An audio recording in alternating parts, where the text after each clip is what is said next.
Welcome to a deep dive into the science of having a good day.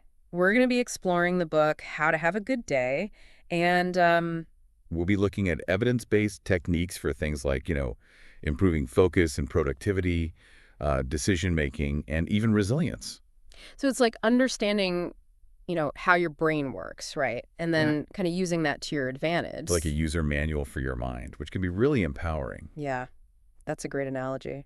So one of the key things in the book is this whole two-system brain concept. Right. Have you ever felt like you have two different minds battling it out up there? Oh, yeah. I think everyone has that. Right. It's a very common experience, and actually it reflects the way our brains are structured. So you have the deliberate system, which is that part of us that's conscious, controlled the part we use for, reasoning, planning, Okay. you know. So when I'm trying to write this script and trying to focus on one task at hand. Exactly. That's your deliberate system working hard. Right. But then there's the automatic system, which works behind the scenes, handling all of those, instinctual subconscious processes. Like when I drive home from work and I barely remember the journey because I'm so used to the route. Exactly. Precisely. Yeah.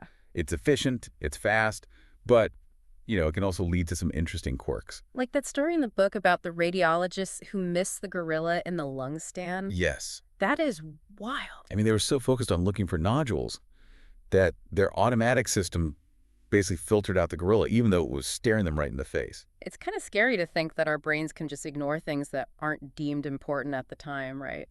It's really a powerful illustration of selective attention and how our automatic system can sometimes, pull tricks on us. Mm-hmm. Think about it in terms of your own work.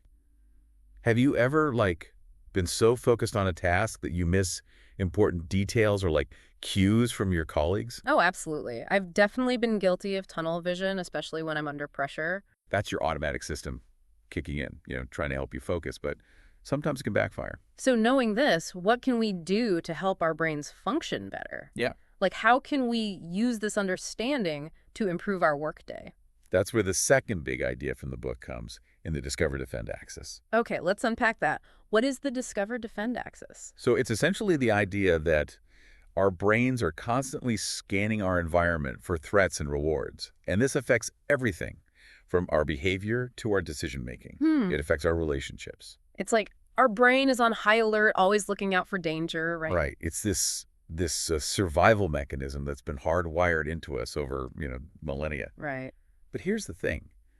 Even, minor triggers can put our brains into that defensive mode. Like what kinds of triggers? Could be something as simple as, a frown from your boss, Oh, yeah. a critical email, Oh. or even just a looming deadline. So even small things can throw us off our game. Absolutely. When we're in that defensive mode, our thinking becomes clouded, Yeah. our creativity plummets, we're more likely to make mistakes. It's like that fight or flight response taking over. Right. Yeah, we're not exactly at our best when we feel threatened. Exactly. Remember that example in the book about the frowning finance director? Yes. Okay, so imagine you're about to pitch, this new idea and you see him frowning. Oh, yeah. Your automatic system might interpret that as a sign of disapproval, putting you on the defensive. My heart would probably start racing, Yes. and I'd probably stumble over my words. And you might miss a valuable opportunity to connect with him, get your idea heard. Right. So understanding this Discover-Defend axis is crucial for navigating, your workday effectively. So how do we shift out of that defensive mode and into, that discovery mode the book talks about? Right. How can we create an environment that feels safe and conducive to good work? So that's where setting clear intentions and goals comes in. Okay, I'm intrigued. Tell me more. It's about actively deciding what you want to focus on and how you want to approach your day. Instead of letting your brain run on autopilot, reacting to every perceived threat, Right. you can prime your automatic system for success. So instead of just reacting to whatever comes in my way, I can actually take control and set the course for my day. Right. Right. So the book talks about an aim, attitude, attention checklist. Wait, break that down for me. Okay. What does that mean? So aim is about setting your intention for the day, what you want to achieve, Okay. what's your main priority. So that's the... What about attitude? Attitude is about deciding how you want to approach your work. Do you want to be collaborative, focused, Creative. and attention? Right. Attention is about what you choose to focus on. Are you going to let distractions derail you? Or are you going to stay laser focused on your goals? I love that. Yeah. Aim, attitude, attention. Yeah. It's such a, simple but powerful framework for setting myself up for a good day. It's about aligning your deliberate system and your automatic system so they're working together towards the same objective. And the book even gave the example of Martin, that, successful strategy director who uses this checklist every day, right? Yes, he does. Mm. And he's It's proof that this stuff really works. right. It's about taking control of your brain rather than letting your brain control you. Yeah. And that's a powerful skill to have, especially in today's, fast-paced work environment. Speaking of fast-paced work environments, let's talk about productivity. Okay. We all want to get things done, Right. but it can feel like an uphill battle sometimes. Absolutely. And the book delves into some fascinating science-backed tips for boosting productivity. Okay, I'm all ears. Give me the inside scoop. Well, one of the most important concepts is understanding how working memory, motivation, and goal pursuit actually work in our brains. It's like we need to learn to hack our own brains for peak performance. Exactly. Right. And one of the biggest productivity killers is multitasking. Oh, the myth of multitasking. Tell me about it. Oh, yeah. I'm like a notorious multitasker. Oh, I always thought I was being super efficient by, juggling a million things at once. it's a common trap, but research shows that multitasking actually makes us less efficient and more prone to errors. Really? Yeah. I feel like I get so much more done when I'm multitasking. It might feel that way, but your brain can only truly focus on one thing at a time. So when you switch back and forth between tasks, you're actually losing time and mental energy. Okay, I'm starting to see the light. Good. So you're saying that focusing on one task at a time is actually more efficient in the long run. Precisely. It allows you to dedicate your full attention and cognitive resources to the task at hand, leading to better quality work and faster completion times. All right, I'm convinced single tasking it is. Okay. But what about all those other tasks that are piling up? That's where creating a brain-friendly to-do list comes in. Okay, I need to hear these. My to-do list is out of control. So first, minimize distractions. Yeah, Right. turn off those notifications. Find a quiet space and create a work environment that allows for focused work. No more checking social media every 5 minutes. Got it. Good. Check. Second, be realistic about what you can achieve in a day. Okay. Don't overload your to-do list with unrealistic expectations, Yeah. because that can just lead to feelings of failure and demotivation. Right. Better to have a shorter list of accomplished tasks than a long list of unfinished business. Exactly. And finally, plan deliberate downtime. Wait, downtime is productive. Tell me more. It is. Our brains need breaks to recharge and process information. Hmm. Decision fatigue is a real thing, and it can lead to poor choices. Like that study in parole boards where the judges were more likely to grant parole after a break? Precisely. They were mentally fresher and more able to, really engage with the cases. Wow. So schedule breaks into your day, even if it's just for a few minutes to stretch your legs, grab a cup of coffee. Right. This can actually make you more productive in the long run. This is making me rethink how I structure my workday. Hmm. I'm definitely guilty of trying to power through without breaks, and I can see how that's backfiring. It's a common mistake, but, understanding how your brain works can help you make, more strategic choices about how you manage your time and energy. This is all so fascinating. Good. I'm already feeling more empowered to take control of my day. That's what it's all about. Right. Using this knowledge to create a workday that's not only productive, but also enjoyable and fulfilling. Well, on that note, I think we've covered a lot of ground already. We have. We've talked about the two-system brain, the discover-defend axis, the importance of setting intentions, and some practical tips for productivity and time management. Right. What else can we learn from the book about having a good day? We've been talking a lot about how to kind of hack our brains for productivity and focus. Right. But what about making good decisions? Ooh, that's a big one. I feel like I'm constantly making decisions, both big and small, at work. Yeah. And it can be exhausting. Decision fatigue is real, and it can really lead us to make choices that we later regret. So how can we make, wiser decisions? Yeah. Especially when we're feeling stressed and overwhelmed. So the book goes into some fascinating research on decision-making Okay. and offers some really practical strategies for overcoming common biases. Okay, tell me about these biases. Okay. What are we up against here? So one of the most common biases is confirmation bias. Hmm.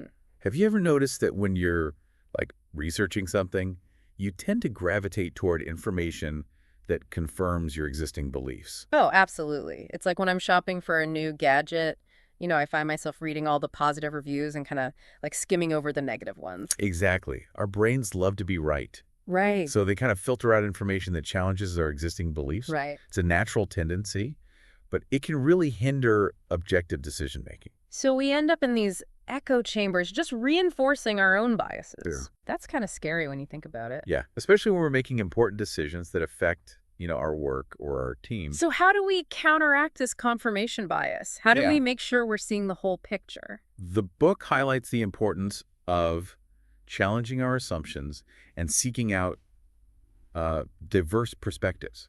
It's about actively seeking out information that challenges our beliefs, even if it's uncomfortable. It's like getting out of our own heads and intentionally like exposing ourselves to different viewpoints. Precisely. Hmm. And the book suggests some really cool techniques for doing this, like playing devil's advocate. Ooh, I like that. It sounds a little mischievous, Yeah. but I can see how it would be helpful. It's about assigning someone in a group setting to challenge the prevailing opinion, Okay. even if they don't necessarily disagree with it. So it's like having a designated contrarian to poke holes in the argument and expose any weaknesses. Exactly. It helps to uncover potential flaws and blind spots that we might otherwise miss. That's so smart. It forces everyone to think more critically and consider all angles. Exactly. Well, Another technique the book mentions is mandate dissent. okay. Have you ever been in a meeting where everyone seems to agree, but you have this nagging feeling that something's not quite right? Oh, all the time. But I often hesitate to speak up because I don't want to like rock the boat or seem like I'm not a team player. I hear you. Right. But mandate dissent is about creating a culture where dissenting opinions are not just tolerated, but actively encouraged. Mm. So it's not about agreeing for the sake of harmony, but really digging into the issues and considering all sides, even if it leads to some healthy debate. It makes me think about that story in the book about Nyan, the manager who was initially going to fire an employee based on the perception that he was difficult to work with. Right. Right. Right. Nyan was about to make a decision based on assumptions and hearsay, Right. but instead of jumping to conclusions, he decided to gather more evidence. He talked to the employee's coworkers and got a more complete picture of the situation. Exactly. And what did he discover? That while the employee's communication style could be a bit abrasive, he was actually a valuable asset to the team. Yes. His directness and willingness to, like, challenge the status quo were actually strengths, even if they sometimes rubbed people the wrong way. Exactly. So by challenging his assumptions and seeking out diverse perspectives, Nyan was able to make a much more nuanced and ultimately successful decision. Yeah, he avoided a potentially costly mistake by taking the time to gather all the facts and really understand the situation. This reminds me of the importance of being aware of our own blind spots. Oh, absolutely. We all have them. Yeah, I'm sure I have tons of blind spots that I'm not even aware of. Right. It's probably why feedback is so important. Exactly. Mm. Feedback from others can help us to see things from a different angle Right. and identify those areas where we might be missing the mark. It's like having a mirror held up to us, Yeah. reflecting back aspects of ourselves that we might not be able to see on our own. It can be humbling, but it's also incredibly valuable for growth and development. Okay, so we've covered a lot of ground on decision making. We have. We've talked about overcoming confirmation bias, seeking diverse perspectives, and even using techniques like, devil's advocate and mandate dissent Right. to make wiser choices, right? It's about recognizing that we're all susceptible to biases, Right. but with awareness and effort, we can overcome them and make decisions that are in the best interest of ourselves and our teams. And that's a key part of having a good day at work, right? Yeah. Feeling confident in our decisions and knowing that we're making choices that align with our goals and values. Absolutely. Making good decisions not only leads to better outcomes, but also reduces stress and increases our overall sense of well-being. So good decisions lead to good days. They do. It makes sense. Yes. But speaking of good days, no good day is complete without positive interactions with others, right? You're absolutely right. Our relationships with our colleagues, our clients, even those random encounters we have throughout the day can have a huge impact on our mood and our overall experience of the day. So how do we cultivate those positive interactions? Yeah. How do we bring out the best in ourselves and others, even when we're dealing with, like, challenging personalities or stressful situations? So the book delves into some fascinating research on emotional contagion. Okay. Have you ever noticed how someone's bad mood can kind of spread through a room like a virus? Oh, totally. It's like you can feel the tension in the air and it's hard not to get sucked into that negativity. Exactly.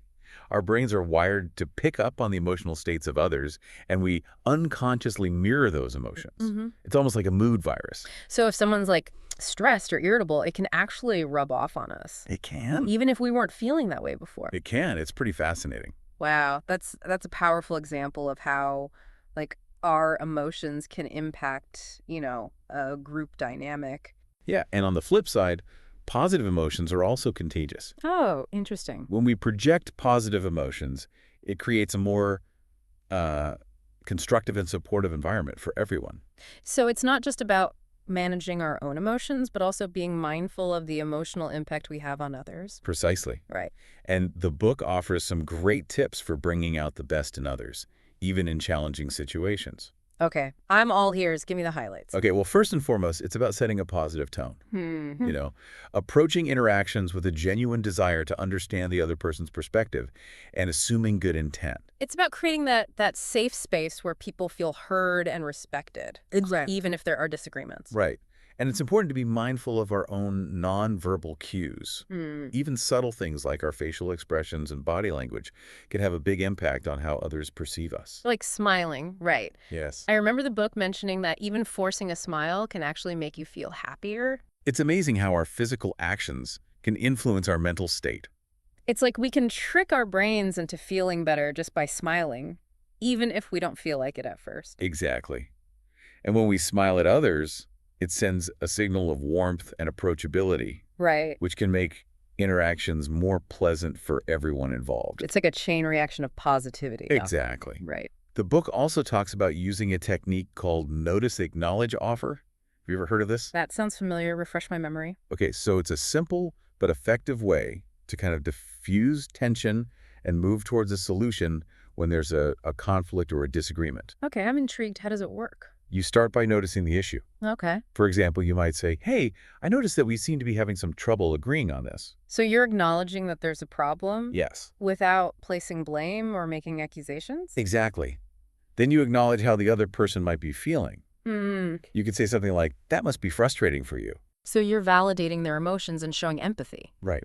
Yeah. And finally, you offer support. Okay. You might say, is there anything I can do to help us find a solution that works for everyone? It's such a simple framework, but it shows like empathy and a Yeah. willingness to collaborate. Exactly. Right. And sometimes that's all it takes to turn a potentially negative interaction into a productive one. This is giving me a lot to think about.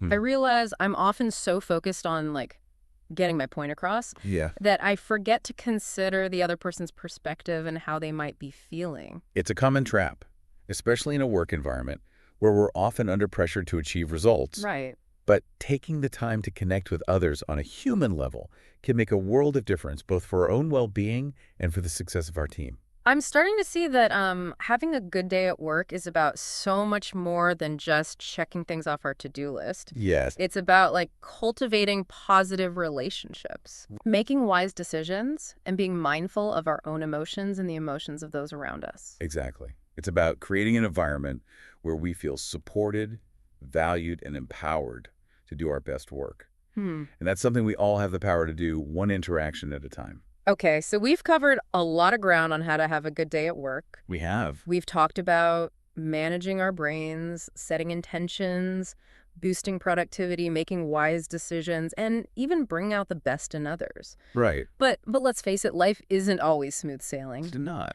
What happens when we hit those inevitable bumps in the road? Yes. How do we deal with setbacks, challenges, and those moments when it feels like everything is going wrong? So that's where resilience comes in. Okay. It's about learning to bounce back from adversity, to navigate those tough times without letting them derail us completely. And the book offers some really valuable insights into how to cultivate resilience. I'm all ears. Tell me everything. It feels like we've been focusing, a lot on the mental game. Yeah. And for good reason, but you're right. Right. We can't forget about taking care of our physical and mental health. Yes. It's hard to have a good day when you're running on fumes, right? Absolutely. I know this all too well. Yeah. Sometimes I get so caught up in work that I forget to eat, sleep, move my body. Yeah, and the book offers some really practical advice for boosting our energy and mood. Okay. And it all starts with the basics. Sleep. Sleep. The elusive good night's sleep. I know, right? I know I need it, but actually getting it is a whole other story. It's a struggle for so many people. Yeah.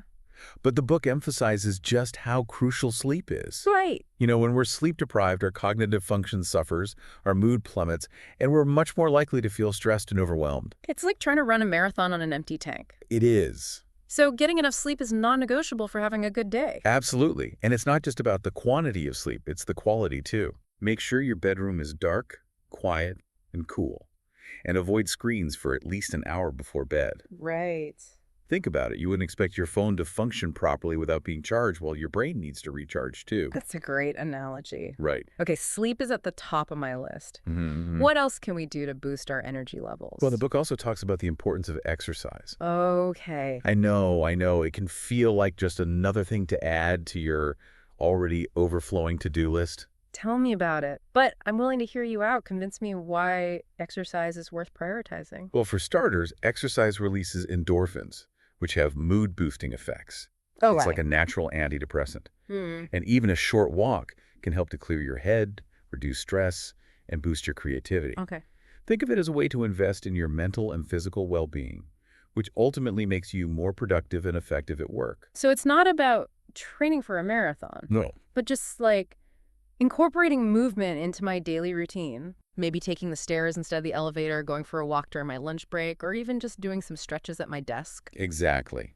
Small changes can make a big difference. Right. And don't underestimate the power of simply getting outside and connecting with nature. Fresh air and sunshine can do wonders for your mood. All right, you've convinced me. I'm going to make a conscious effort to move my body more. What about food? Does the book talk about nutrition at all? It does. Hmm. It emphasizes the importance of nourishing your body with healthy foods. Okay. Think of it this way. Your brain needs fuel just like your car, and the quality of that fuel affects how well it runs. So I should probably swap those sugary snacks for some brain-boosting fruits and vegetables. Exactly. Focus on eating whole, unprocessed foods and limit processed foods, sugary drinks, and excessive caffeine. Okay. A balanced diet can have a huge impact on your energy levels, focus, and overall well-being. This is making me realize that having a good day is about so much more than just our mindset and our work habits. It's about taking care of ourselves holistically. Absolutely. And the book also highlights the importance of gratitude. Have you ever noticed how focusing on what you're grateful for can shift your mood almost instantly? Yes, actually. Sometimes when I'm feeling stressed or overwhelmed, I'll take a few minutes to list all the things I'm grateful for. Yeah. It sounds cheesy, Yeah. but it really does help. There's a growing body of research showing that practicing gratitude can actually rewire our brains to focus on the positive. Interesting. It's like training our brains to notice and appreciate the good things in our lives, even when things are tough. So instead of dwelling on what's wrong, we can train our brains to appreciate what's right. Precisely. And it doesn't have to be anything major. Right. It could be as simple as being grateful for a sunny day, a cup of coffee, or a kind word from a colleague. Yeah. The more we practice gratitude, the more we'll start to notice those little moments of joy throughout the day. I love that. It's about shifting our focus from what we're lacking to what we have. And speaking of connection, the book also emphasizes the importance of social connection. Right. We're social creatures by nature, and even small interactions with others can have a big impact on our mood and energy levels. I've definitely noticed that. Even just like chatting with a colleague for a few minutes can lift my spirits. It's like a little dose of social nourishment. Yeah. And it doesn't have to be anything formal. It could be as simple as smiling at someone on the street, striking up a conversation with the barista at your favorite coffee shop, or sending a quick text to a friend. Right. Those small moments of connection can make a big difference in how we feel. This reminds me of that study where they found that commuters who chatted with strangers on the train reported feeling happier than those who kept to themselves. Exactly. It's counterintuitive, but sometimes even brief connections with strangers can lift our spirits. Wow. This is making me rethink how I approach my day.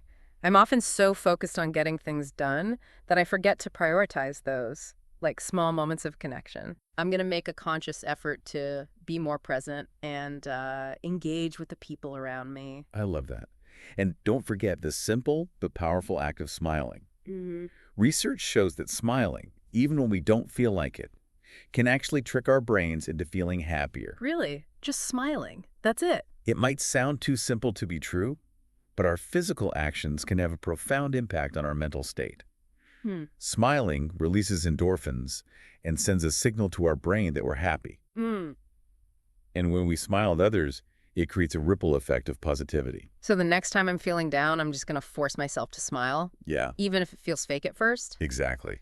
You might be surprised at how much of a difference it makes. This has been such an insightful deep dive. I feel like I've learned so much about how to, create more good days in my life. Me too. And I think the most important takeaway is that having a good day isn't about luck. It's Mhm. about making conscious choices that align with our values and support our well-being. It's about understanding how our brains work and then using that knowledge to our advantage. It's like we've been given a toolbox full of practical strategies for managing our minds, boosting our resilience, and taking care of our physical and mental health. Exactly. And it's up to us to use those tools to create the kind of work day and the kind of life we want. So, to our listeners, we challenge you to take what you've learned from this deep dive and start experimenting. What small changes can you make today to create a better tomorrow? Hmm. Try incorporating just one or two of these techniques into your daily routine and see how it impacts your experience. Remember, aim, attitude, attention. Set Yes. your intentions, cultivate a positive mindset, and be kind to yourself along the way. Love it. And don't forget to celebrate those small wins along the way. Right. Every step towards a better day is worth acknowledging. Thank you so much for joining us on this deep dive into the science of having a good day. Yes, thank you. We hope you've enjoyed it, and we'll see you next time.